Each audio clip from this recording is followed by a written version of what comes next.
Ineos veut travailler sur l'hydrogène avec Mercedes pour la Formule 1. La marque allemande a déjà des poids lourds à hydrogène. Ah, ça veut se lancer dans l'hydrogène hein, chez Ineos, visiblement. Ah oui, parce qu'Ineos, à la base, ils sont dans le pétrole, il me semble, donc ça m'étonne pas au final, hein.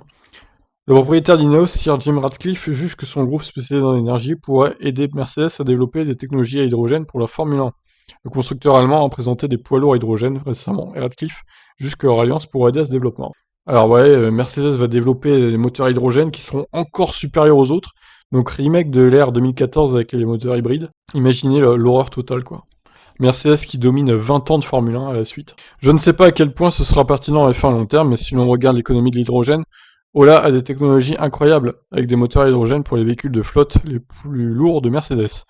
Chez Ineos, nous sommes probablement le plus gros producteur d'hydrogène en Europe, et nous sommes un leader en technologie d'avenir pour la production d'hydrogène à partir d'eau, avec un processus d'électrolyse. Vous prenez une molécule d'eau, vous la séparez avec de l'électricité et Ineos, est plus important à ce jeu que n'importe qui d'autre, donc il y a quelques angles au sujet de l'hydrogène entre Mercedes et Ineos. Outre l'hydrogène, Calinius ne veut pas abandonner les carburants de synthèse, aujourd'hui vus comme une alternative privilégiée par Mercedes pour la Formule 1.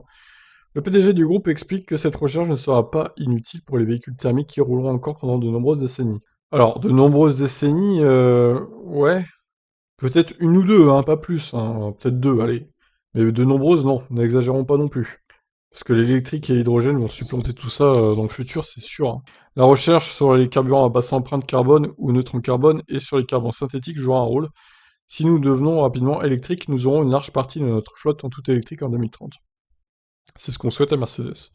Outre cela, il y aura un parc automobile de centaines de millions de véhicules, plusieurs millions de véhicules qui auront aussi besoin d'être décarbonés et la Formule 1 pourra jouer un rôle en expérimentant les carburants pauvres en carbone. Ouais, c'est sûr. Après, reste à voir quand c'est que la Formule 1 passera à l'hydrogène, parce que c'est quasiment sûr hein, que la Formule 1 utilisera la voie de l'hydrogène, et la Formule E restera, je pense, à une formule à batterie. C'est comme ça que je vois les choses pour le futur. Donc, à voir. Je pense que les nouveaux moteurs, déjà, ce sera des carburants de synthèse.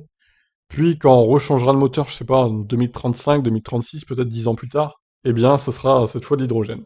Voilà. On verra si j'ai raison ou pas. Je vous laisse réfléchir. Ciao.